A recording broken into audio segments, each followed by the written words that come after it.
Good morning, everyone, and welcome to the virtual breakfast sessions. I'm Larry Sashin, and Happy New Year, everybody. I just been told that I can say Happy New Year till the 9th, and Diane told me I can go through February, so I'm going with Diane. Folks, welcome to the virtual breakfast sessions. We've assembled a great group today to discuss the new rules and regs that are coming by in 2024. But before we go into that, I have to welcome our sponsors.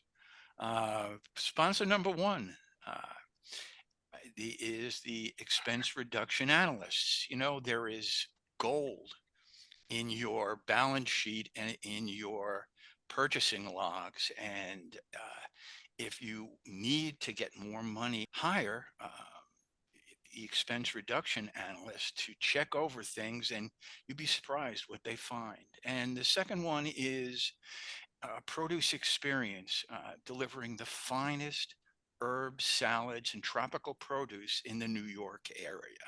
So back to our topic.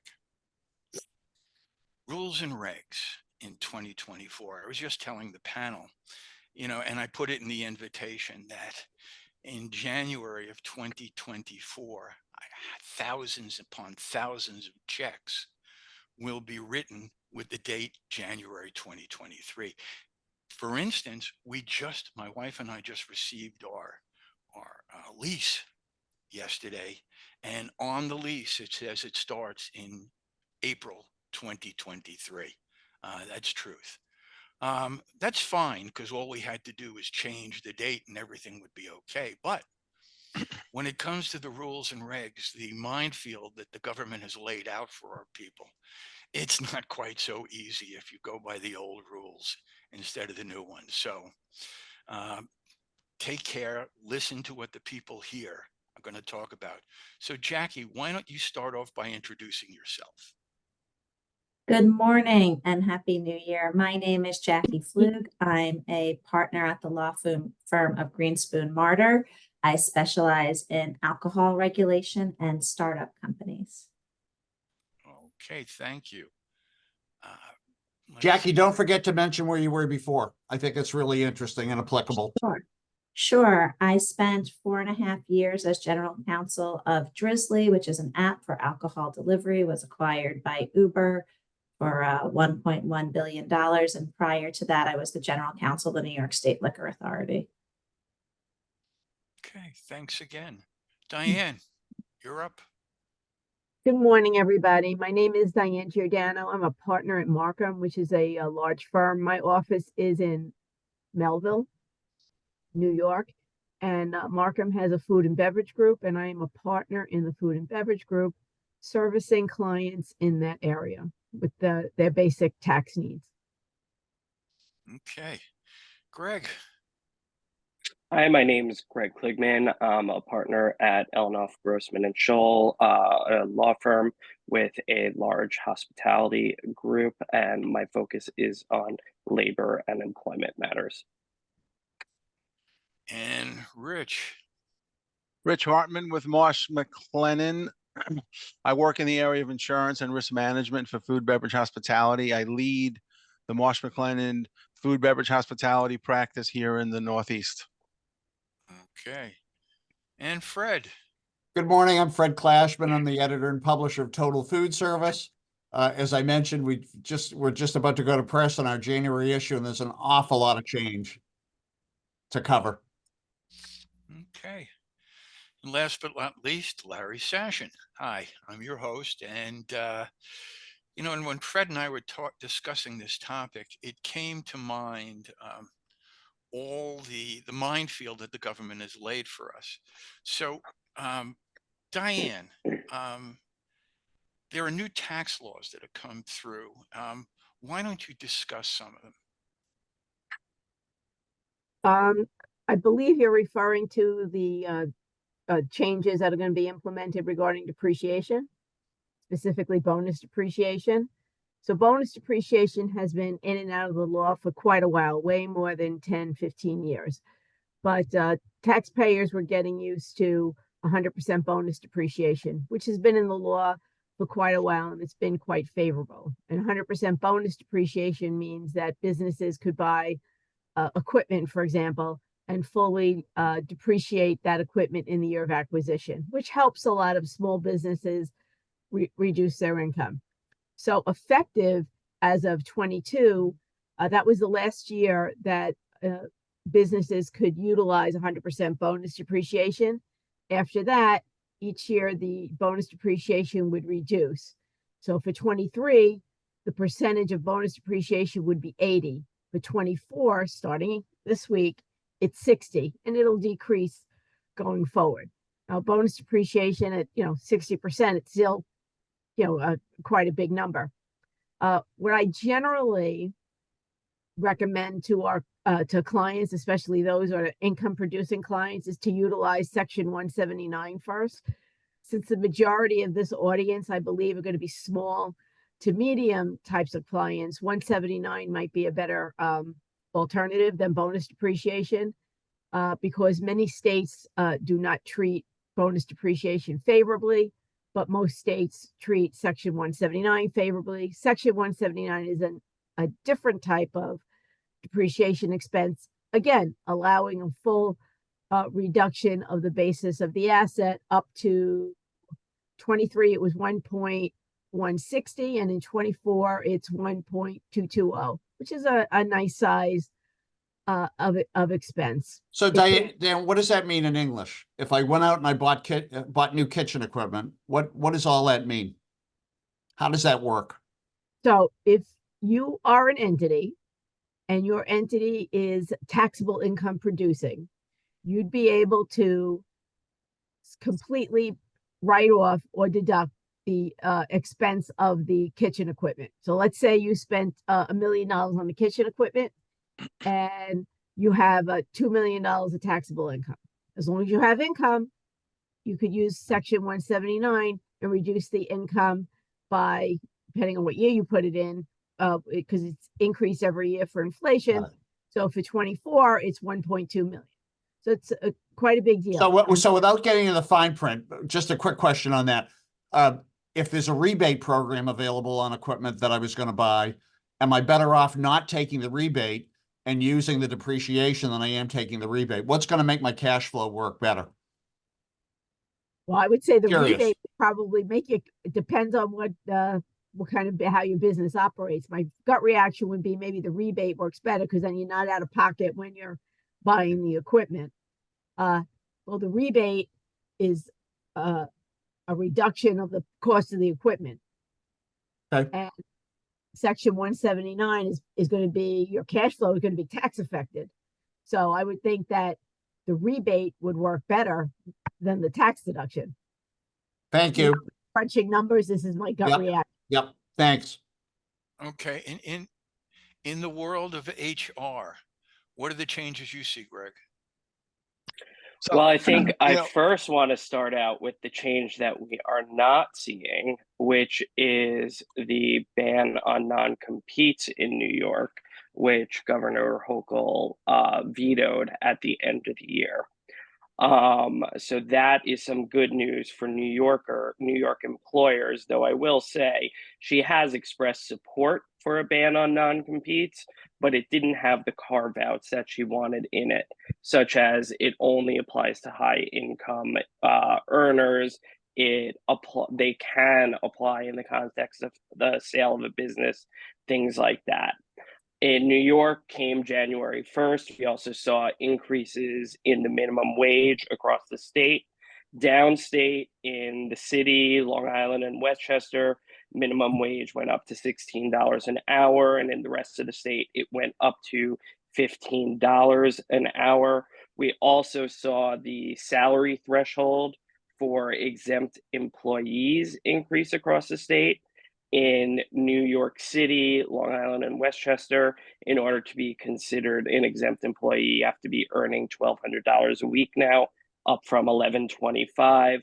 And in the rest of the state, you need to be earning $1,124.20 a week. We also saw a tip credit change across the week. Meal credits changed. uniform maintenance pay change. There have been lots of changes when it comes to wage and hour pay, and non-compliance with those changes that went into effect on Monday can have drastic impacts on your business based upon liquidated damages and the award of attorney's fees. Also, a reminder that in May, the Freelance Isn't Free Act goes into effect, which means you have to have very specific written contracts with independent contractors. This has been in effect in New York City for a while now, but now the law has expanded statewide.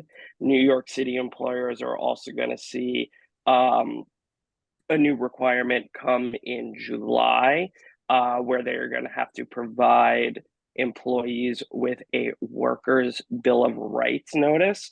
We don't know what that notice is going to look like yet. The city has until March 1st to publish that notice, but employers will have to start distributing that in July. Let me back you up there, because I do have a question on the independent contractors. I know Sure. many businesses use independent contractors to dodge all the extra benefits they have to pay for. What is what happens with this law? Who is protected more, the business, the government, or the employee, or the independent contractor? In all honesty, I don't think it really protects anyone. Maybe the independent contractor a little bit. It's more of a gotcha to the employers that it generates fines and penalties if they don't comply with it. I will say, though, the use of independent contractors nowadays is fraught with legal risk, and I would not use someone as an independent contractor without speaking with counsel first. Okay. Hey, Greg, where does delivery fit into this? I just saw that you read about DoorDash drivers making $17.85 an hour, whatever the number is. Who do those folks work for? Who has the liability with them? Where does that stand right now? So they are, it depends. I mean, as we always say in the legal world, it depends. And I'm sure Jackie can talk about this based on her Drizzly experience too. They're definitely employees of the delivery company or independent contractors, depending upon the situation, but they could theoretically be joint employees of the restaurant as well. So you do need to make sure, even if they're not quote unquote your employees, that the delivery service you're using is complying with all the legal requirements, because there could be some blowback on you if they're not. So, Greg, thank you for the segue. Jackie, can you expand on that? Yeah, I was going to say that it's not so much a regulation as much as an enforcement issue that we're seeing in the gig economy world, that attorneys general's offices across the country are starting to look into how tips are being handled and distributed for delivery workers. When you're working with a big company like an Uber or a DoorDash, all the tip money goes to them, and it is for them to distribute according to their policies and their local laws. But when restaurants are using their own delivery workers, their own employees, and the tip money is coming to them, attorneys generals are looking into how those are being distributed. And unfortunately, many employers are not distributing their tips appropriately. It's a state by state jurisdiction issue, whether you can pool your tips and give them out or whether it must go straight to the person who actually delivered it. But we are starting to see investigations and enforcement actions when it comes to tips. I would also say that e-commerce adds another layer that people in the food service business aren't used to when it comes to personally identifiable information and privacy laws. Restaurants are not used to collecting personally identifiable information when somebody comes into the restaurant and eats their meal, but with everybody ordering online, depending upon the tech you are using to enable this, you may be hosting and having personally identifiable information, which then means that you have a huge obligation of how to keep this appropriately how to delete it if there's a request for deletion. And it's just an area, again, that this industry is not accustomed to paying attention to. So what are best practices for that? Now that you brought it up, I mean, many restaurateurs have had loyalty programs for years. So what's the best way to handle that data? The best way is to look and see what you have and see if it is classified legally in your jurisdiction as personally identifiable data that, number one, must be deleted if requested by a customer. You know, the laws over in Europe are way stronger than the laws here, and they talk about a cultural difference of privacy as a right in European countries, and how here it's still a debated thing, but it is growing and growing. The right to be forgotten essentially is how it is termed, that just because you bought a hamburger doesn't mean you get to hold on to my information forever and ever. So restaurants should take stock, number one, of what information they are ingesting, where they are keeping it, if it's being kept with them or being kept with a third party, and check with their local laws. Restaurants are not used to having a chief privacy officer. That's usually for larger entities, but they need to start thinking about this. There are people who are very litigious and passionate about this issue. Anything in the licensing vein? Licensing vein. Biggest issue in licensing vein, I'm a New Yorker talking, it just takes longer and longer, unfortunately, in our state to get a license. For years ago, if you were a restaurant, it took about 3 months to get your license. Now it's anywhere from 9 months to a year. The Liquor Authority is working diligently to try and reduce that, but I've seen people who just aren't paying attention to it and go ahead and file for their liquor license, 3 months before a restaurant opening, and are utterly shocked to find out that they cannot open with alcohol. So depending upon your jurisdiction and doing your planning, I think you should try and see how long it takes to get your license. Wow. Isn't there somebody new running the SLA now too? Yes, there is a wonderful new chair, Lily Fan, and she's working diligently to reduce this backlog, but it's not going to happen overnight. It's going to take some time. Okay. So Rich, tell us what's new in the world of insurance and benefits. So we will all be very happy to know that insurance, once again, is taking a slight upward trend. And speaking of trend, medical and prescription trend is running about 9 to 11%. However, going through the last part of last year and the beginning of this year, we're seeing renewals coming in even lower than that. What's happened is with COVID, we had the spike from COVID. Then we had another spike where people had delayed elective surgery. That has now farmed itself out. And now we're seeing things come back to normal a little.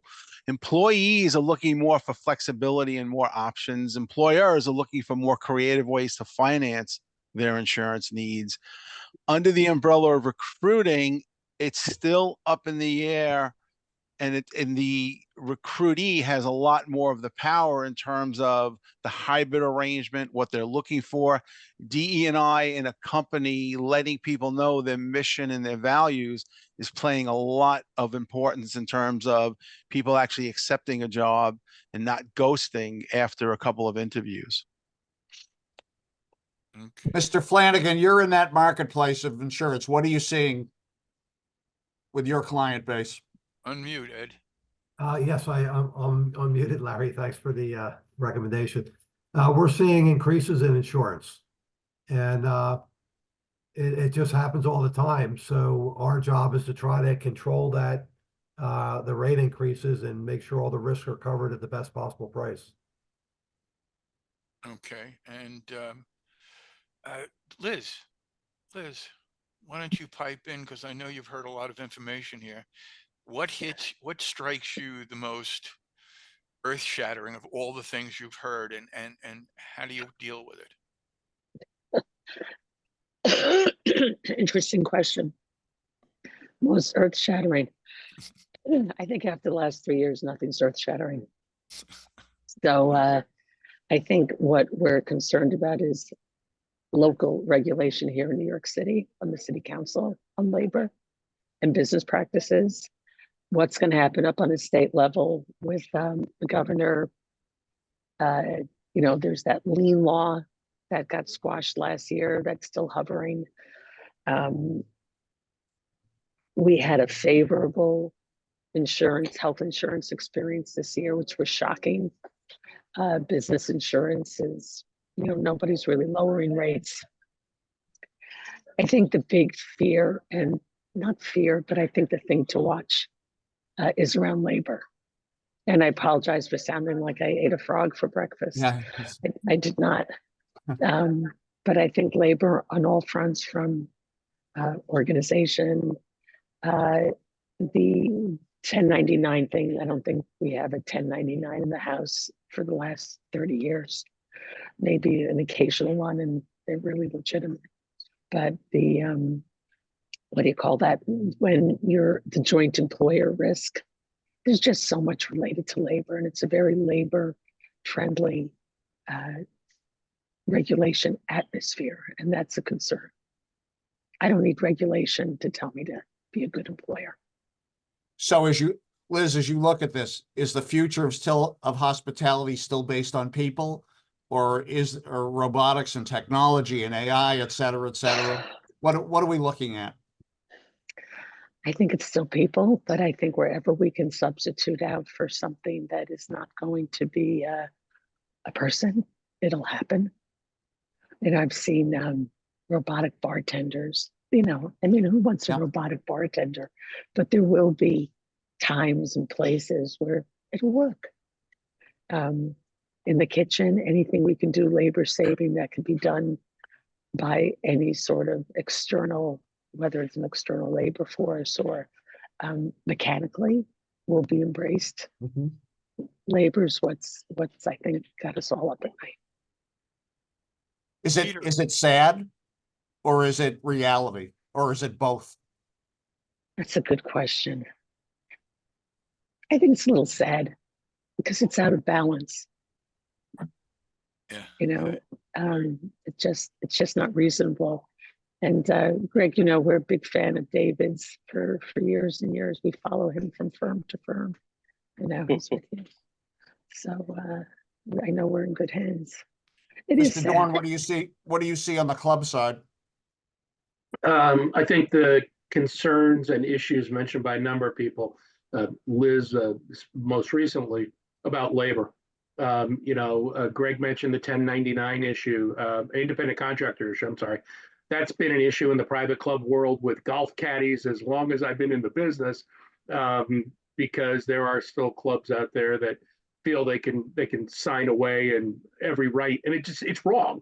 The fact that you just mentioned about robotics versus customer service and quote unquote hospitality, that very moving line, and unfortunately that line moves generationally.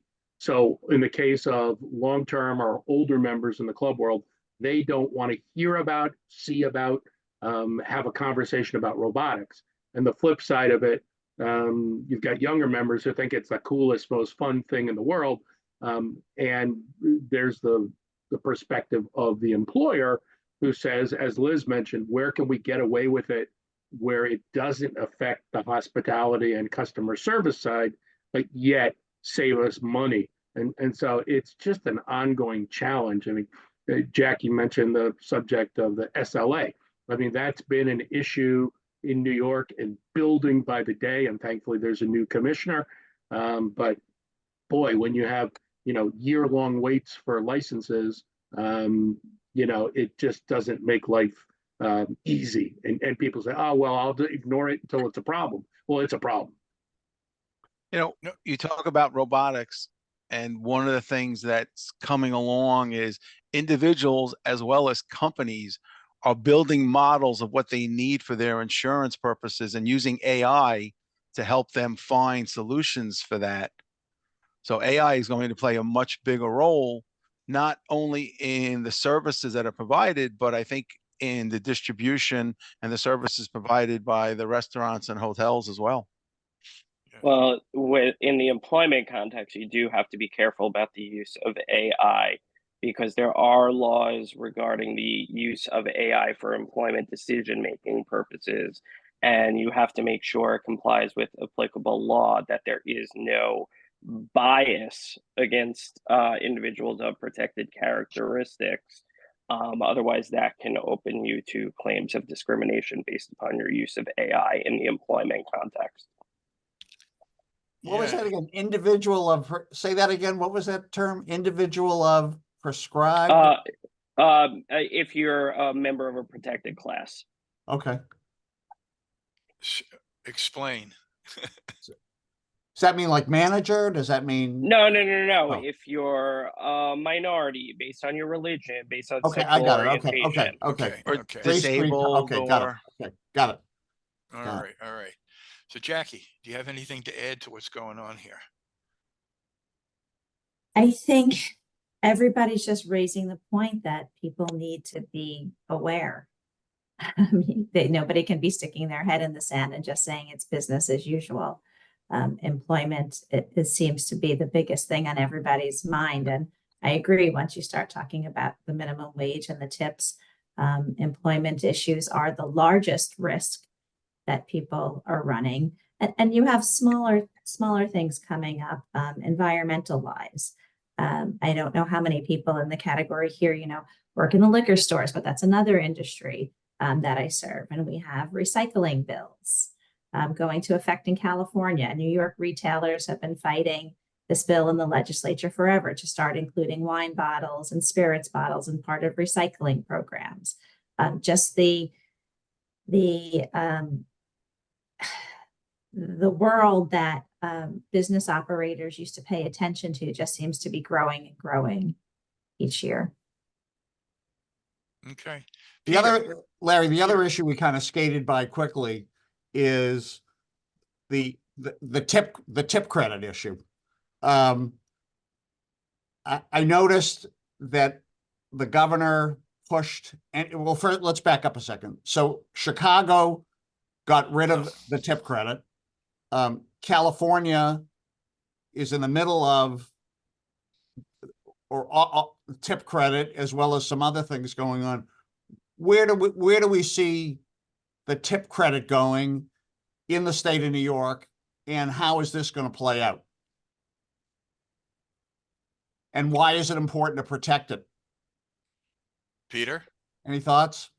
Peter, unmute. Thank you. Tip credit's going to be a tough one. We're having some real issues. Good morning, everybody. Sorry. With Morning, the tip Peter. credit, we have waiters making $30 to $50 an hour cash, and they are declaring 10% of their sales. Everything is legal. But then I have cooks making $30 an hour in kitchens. It's just not really fair.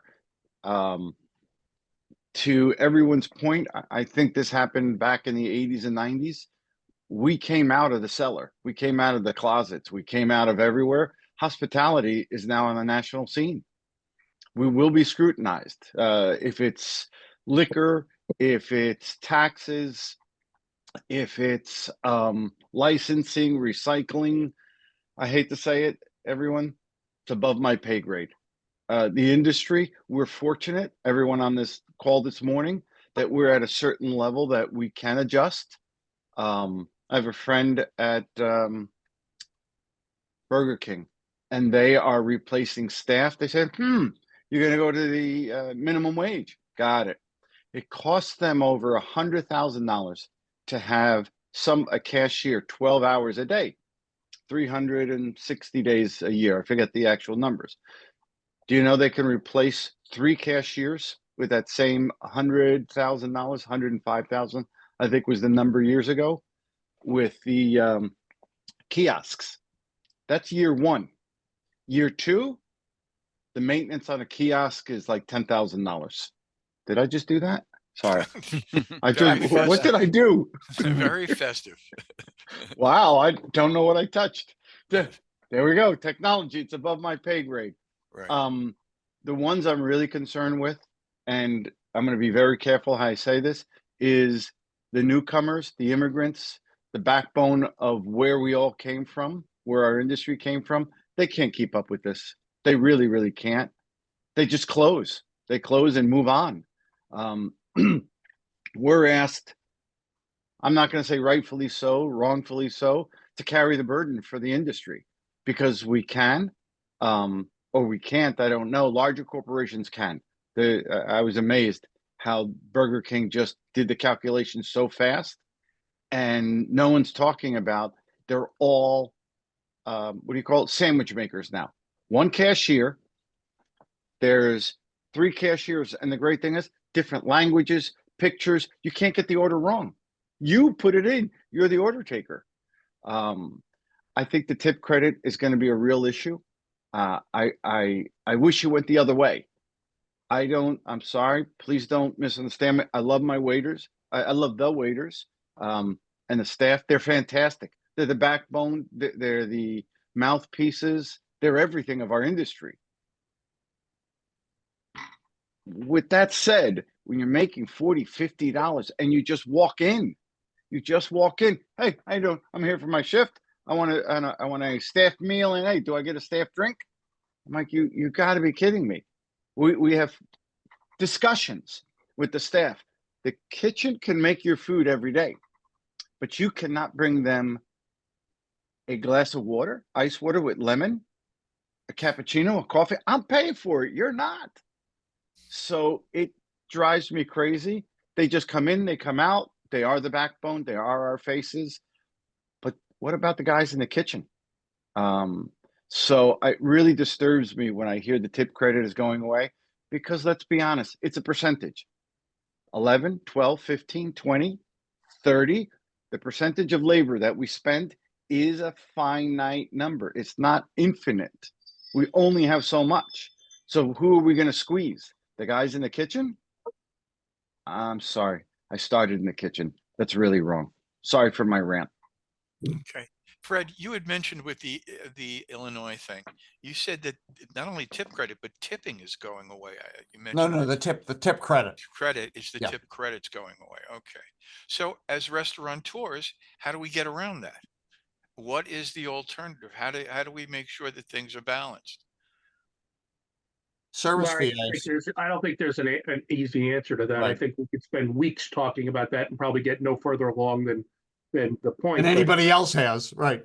exactly. But Peter's point is absolutely valid. The tip credit as the model has been built, okay, the thing that concerns a lot of my clients is the fact that the tip credit goes away one shot.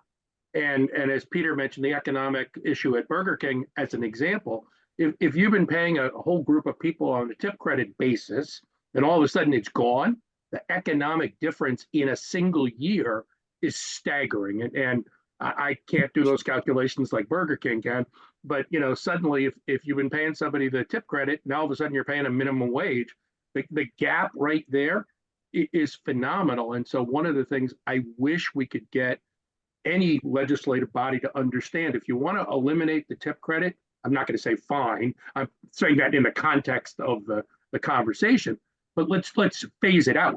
Let's not be burdensome to the employer. Suddenly you wake up in 2025 and the tip credit's gone. And that to me is the horrible thing. But even if you take it a step further, the wage rates for H-2Bs and J-1s are preset. They are now preset higher than the minimum wage in New York State. And so as a result, you've had employees that, yes, you're paying minimum wage to, and they've gotten the increase on an annual basis. Now, all of a sudden, you have H-2Bs and J-1s that are being paid over minimum wage. And now you suddenly have to take your existing regular employees and raise their rates to get to match the H-2Bs and J-1s. And so all of a sudden, every year, people are getting significantly massive increases, and it's affecting the bottom line. And as Peter said, it's wiping out whole segments of the business because people can't afford to pay it. If I may. Go ahead, Please. Peter. Okay. I hate to say it. We're entrepreneurs. We're small businessmen. We're women. We just have to learn. The tip credit, I got to tell you, I hated it. I got sued for it. Not tip credit. I apologize. the service, the administrative fee and the size of the font, the whole 9 yards. And they were just fishing. We did all the work. And I got to tell you, I've never been in a meeting where the guy goes, well, somebody has to pay my time. Give me $1,000 and I'll go away. And they actually got $7 million from another client that was a friend of mine. So a year and a half prior, but we're doing it with catering and parties in the restaurant. And we lay it out. How much goes to the culinary team? And I got to tell you, haven't had a single customer say anything. 2% goes to the culinary team. 17 to the waiter. And the waiter, now the waiters, you got to be careful. We just caught a waiter telling a customer, reminding a customer all this in the actual breakdown, that he splits it with the bartender, he splits it with the food runner and the back waiter. And we wrote him up. That's inappropriate because they were looking for extra tips from the customer. But I got to tell you, the kitchen on a regular basis, and they're very, very different. There's 6 guys in our restaurant kitchen, and they're chefs to dishwashers. Do you know they take 100% cut, all of them? There's no division, and they all get, I'm going to say, anywhere between $40 and $60 a week cash. And it may not sound like anything to anybody, but when you're making $60,000 a year and you get an extra $50 in your pocket, it just paid for your gas and the respect that you have. But it's funny, the dishwasher who's making $17 an hour and the sous chef who's making $95,000 all get the $50. How they take care of themselves is amazing to me. But I do think, and I look forward to hearing from everyone, the service charge, I think we have, as long as it's listed, and I wouldn't be offended. The waiters are making so much money, it's ridiculous. The client wants to tip them a little extra, an extra $40, $50, $60, $100 each. God bless them. But it's not, we're not forcing it onto them. Your thoughts? Yeah, but Peter, the scary thing about this is this goes back to the World Yacht case. Okay, this is not a new concept. Yes. This is something that, and yes, you found a solution for it, but it's mind-boggling to me. Oh, How many people out there have been ignoring this, okay, and Yes. still think they can put, X percentage on the bill and say it's a gratuity. It's not a gratuity. How many? I mean, we're obviously preaching to the choir here, but how many Yes. years ago was the World Yacht case? I mean, I hate to say I'm getting too old. The years are blending together, but that was Decades. a long time ago. It's decades. Yeah. Agreed. Jackie, what do you see on the beverage side that you see going through, on this conversation? What does the local bar do with all these new rules? What does the local bar do, or should the local bar do is the question. All of the above. Right. All of the above. I'm going to say what the local bar does is whatever the local bar wants to do at the end of the day. And that was my starting point with that. Attorneys General's offices are starting to pay attention to it. I think a lot of businesses think that they're too small for anybody's attention in this. They're really not. You guys know, starting out business owners, better than anyone. They're not paying attention to it. I think they're trying to do right by all their employees to the points that Peter's talking about, but they're not paying attention. But when they start working on larger platforms, as I was saying, and start to use their employees as delivery people, well, that gives a bigger target for an attorney general to look at and say, well, hey, there are these 50 restaurants or 100 restaurants in this area, all doing it through here, and they can do an investigation that way.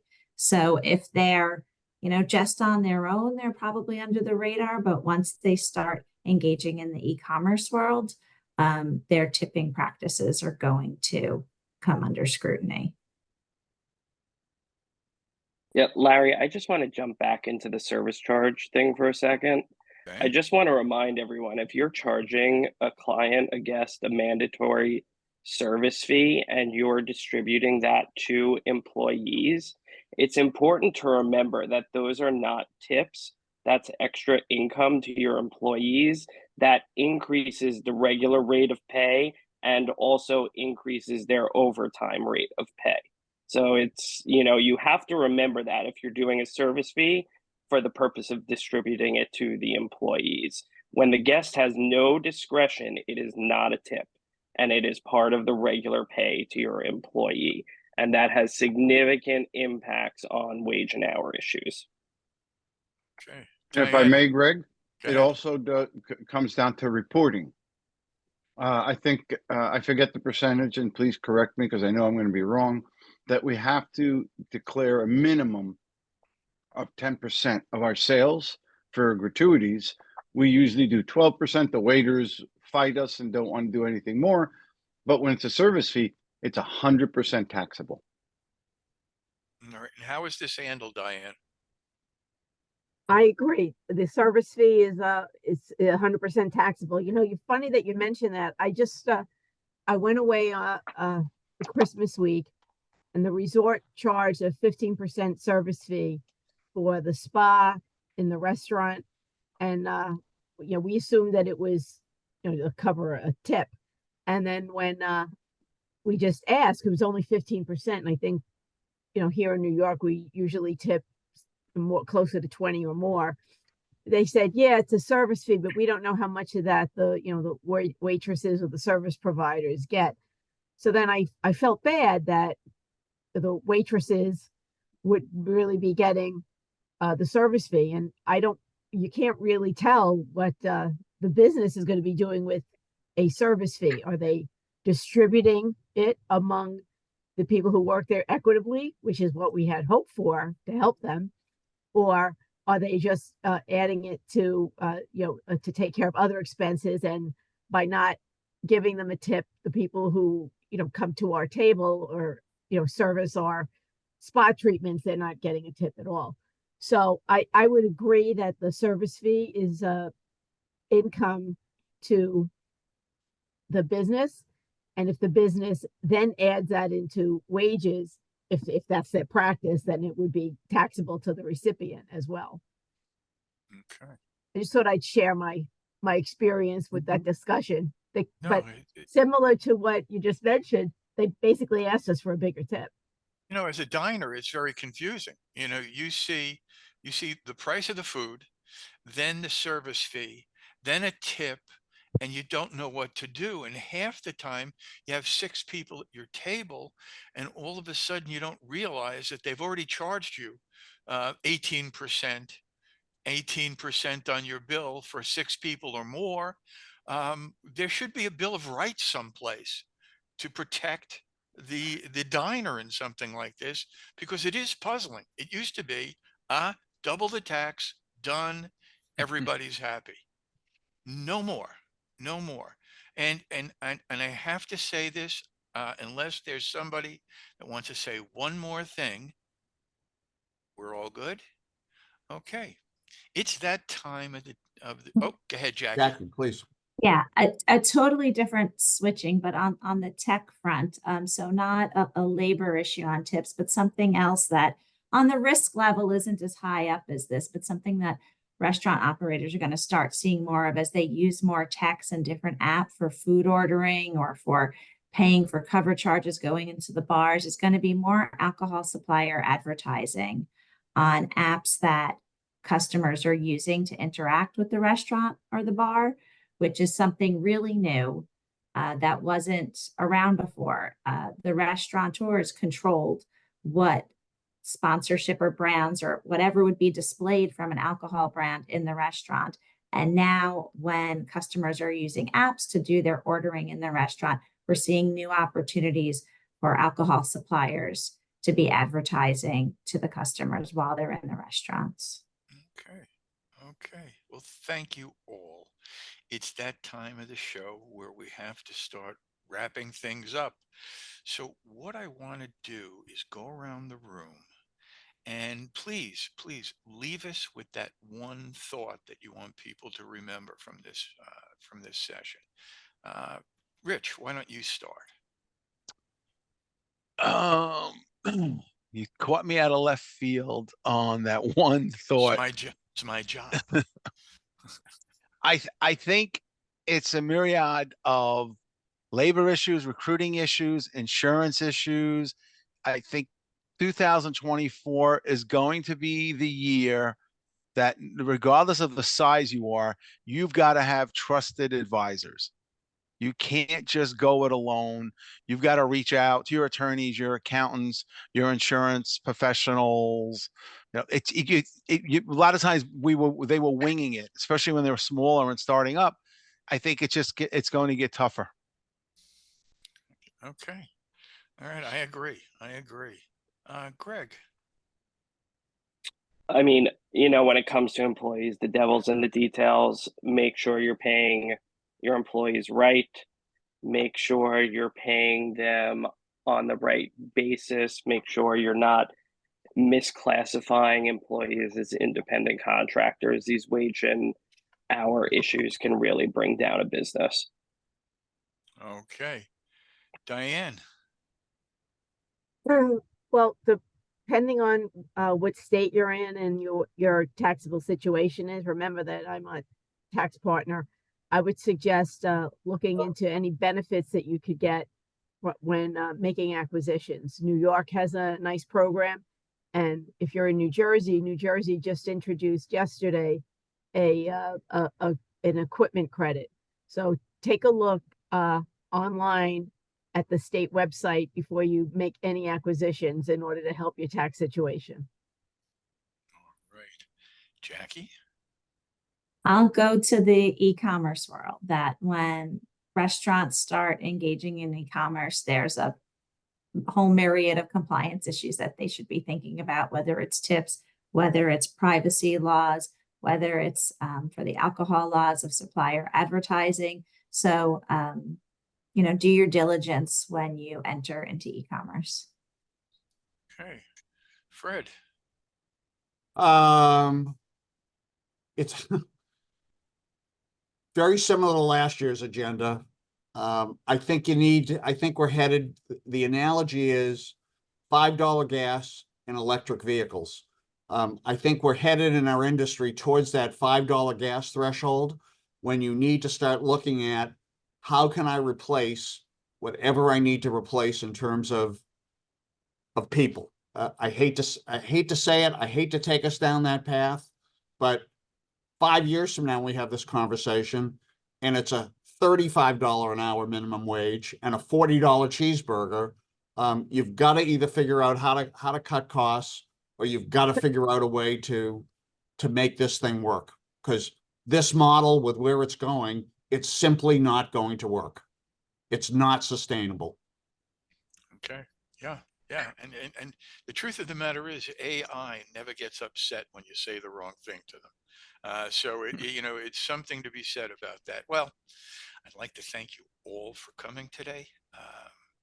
It's been an enlightening show, and thank you for the audience participation. What I've gotten out of this is that even the mom and pop, the one store operation, 1, 2. It used to be, I did it the way Dad and Grandpa used to do it. Well, Dad and Grandpa could not sustain a business nowadays. I think the cheapest way to go. Except grandson and granddaughter own the building now, and it's a whole different. It's a Yeah. whole different cost structure. Yes, it's a very incestual type thing. But Right. what we're finding out, the deeper we dive into the operation of businesses nowadays, it is less expensive to hire an expert to do a job that used to be done way back. Let's take a day off and take a look at the books, and we'll meet with the accountant to do the taxes. I don't think that's the way business is running anymore. You need advisors. You need somebody to guide you. So whether it be an attorney, whether it be your CPA, whether it be a group like ERA, whatever it is, seek out these people, seek out help. There are organizations for smaller businesses to help them through that, like SCORE and places like that. But seek them out. Don't go it alone, because go it alone means you end up having to hire an attorney when you're brought into court. And it's plain and simple. Either pay them now or pay them later. Yep. Once again, I'd like to thank you. I'd like to thank our two sponsors, expense reduction analysts, the people who find gold in your purchasing journals and your balance sheet, whether it be Produce Experience, when you're buying the best in salads, herbs, and tropical produce, so that you use more of it and throw away less of it.